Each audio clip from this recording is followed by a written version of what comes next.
नमस्कार, news one India में आप सभी का स्वागत। आपके साथ मैं अर्चना कौशल। शुरुआत करेंगे लखनऊ से बड़ी खबर के साथ। योगी कैबिनेट में शामिल हो सकते हैं नए चेहरे। ये इस वक्त की सबसे बड़ी खबर आपको बता दें, योगी कैबिनेट में नए चेहरों के शामिल होने की उम्मीद है।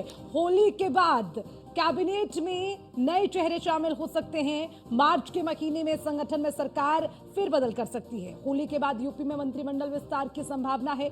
यूपी के कई जिलों को नए जिलाध्यक्ष मिल सकते हैं। यूपी बीजेपी को जल्द मिलेगा नया प्रदेश अध्यक्ष। तो 2027 को ध्यान में रखकर सरकार से संगठन तक बदलाव की उम्मीद। बीजेपी प्रदेश अध्यक्ष भूपेंद्र चौधरी सरकार में हो सकते हैं शामिल। पश्चिमी यूपी की सरकार में भागीदारी बढ़ेगी। क्षेत्रीय और जातीय समीकरण साधने पर भी बीजेपी का जोर रहेगा। जाट और गुर्जर चेहरों को मंत्रिमंडल में जगह मिल सकती है। तो देखिए, तमाम चीजें हैं जो मंत्रिमंडल के साथ 2027 के मद्देनजर बदलाव के चलते देखने को मिल सकती है। तो पश्चिमी यूपी की सरकार में भागीदारी बढ़ेगी, ये भी माना जा रहा है। और उसी के अलावा क्षेत्रीय और जातीय समीकरण साधने पर बीजेपी का पूरा जोर रहेगा।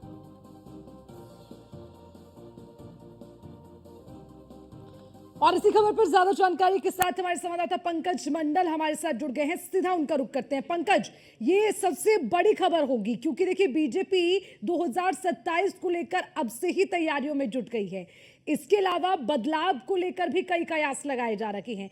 कई चेहरे हैं जो बदल सकते हैं और बड़ा फेरबदल भी हो सकता है। क्या क्या कयास हैं जो इस वक्त माने जा रखे हैं कि ये बदलाव हो सकता है, उसको लेकर पूरा अपडेट। देखिए, 15 मार्च यानी कहिए कि होली के बाद से नए चेहरों को मंत्रिमंडल में जगह दिया जा सकता है। सबसे महत्वपूर्ण बात है, मंत्रिमंडल का विस्तार किया जा सकता है। और उसके बाद आपको बता दें कि जो सरकार और संगठन में भारी बदलाव होंगे, यानी प्रदेश अध्यक्ष के स्थान पर प्रदेश अध्यक्ष भूपेंद्र चौधरी को सरकार में शामिल किया जा सकता है। और उसके बाद पश्चिमी क्षेत्र को तवज्जो दिया जाएगा, यानी मंत्रिमंडल में शामिल किया जाएगा। जाति समीकरण को इस बार साधा जाएगा। कहीं ना कहीं 2027 के चुनाव को लेकर ये पूरी रणनीति अपनाई जा रही है। साथ में आपको बता दें कि प्रदेश के तमाम जिला अध्यक्ष को नए चेहरे देखने को मिलेंगे, प्रदेश को तमाम जिलों में। और उसके बाद आपको बता दें कि जिला अध्यक्ष के साथ साथ में प्रदेश अध्यक्ष के भी बढ़ते नजर आ रहे हैं। जिस तरह से रिपोर्ट का यानी कहीं की रिपोर्ट का तैयार कर ली गई है। भाजपा के भूपेंद्र चौधरी को संगठन से सरकार में शामिल किया जा सकता है। नए मंत्रियों को शामिल किया जा सकता है। तमाम ऐसे मंत्री यानी कि मंत्रिमंडल में भी विस्तार देखे जा सकते हैं, इसमें शामिल किया जा सकते हैं। कई लोग ऐसे जो मंत्रिमंडल से बाहर भी किए जा सकते हैं। तमाम ऐसी चीज़ें हैं जिसको लेकर यहाँ से लेकर केंद्र तक पूरी रिपोर्ट कार्ड एक तैयार कर ली गई है। होली के बाद से जो नए चेहरे हैं उनको शामिल किया जाएगा। और कहीं ना कहीं 2027 के चुनाव को लेकर सारी तैयारियां की जा रही है। एक तरफ जो पश्चिमी क्षेत्र है वहाँ के नेताओं को यानी कहीं कि पश्चिमी क्षेत्र को तवज्जो दिया जाएगा, मंत्रिमंडल में भागीदारी दी जाएगी मंत्रिमंडल में। तो वहीं पर जाति समीकरण के हिसाब से इस बार नए चेहरों को तवज्जो दिया जाएगा, यानी नए चेहरों को शामिल किया जाएगा।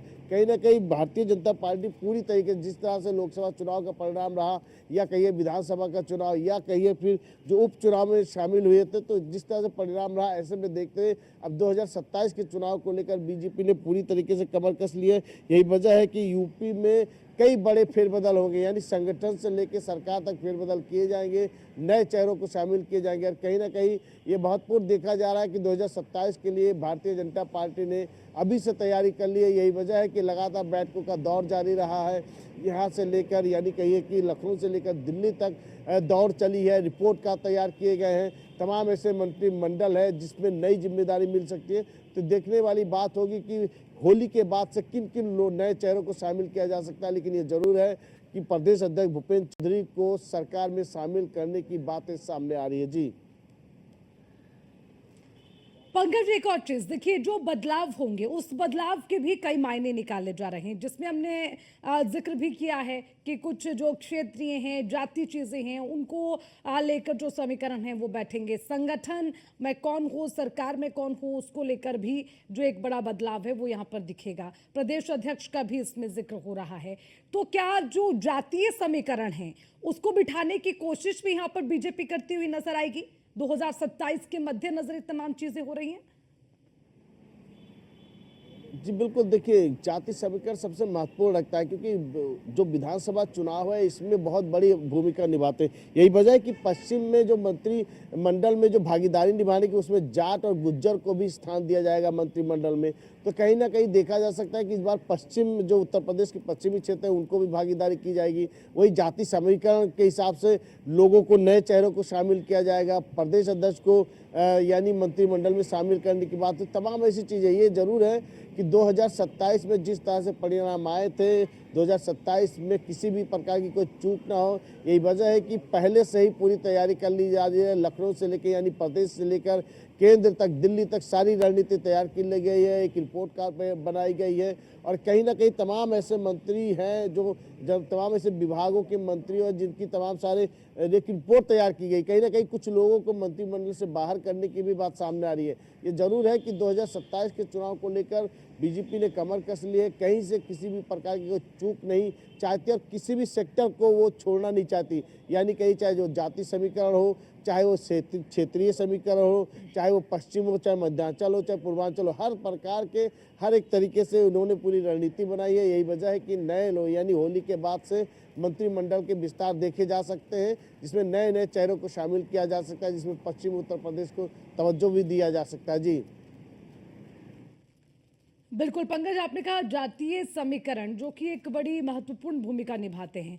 और अब क्योंकि पंकज देखिए 2027 की अगर हम बात करें तो 2027 इस बार बड़ी चुनौती है बीजेपी के लिए। जैसे लोकसभा चुनाव की स्थिति रही है उत्तर प्रदेश में, उस लिहाज से कुछ बदलेगा पंकज विधानसभा में जो चुनाव होंगे? देखिए विधानसभा और लोकसभा चुनाव के दो अलग पहलू होते हैं। एक केंद्र सरकार यानी केंद्र में केवल दो ही बड़ी पार्टी मानी जाती है, तो भाजपा या तो फिर कांग्रेस।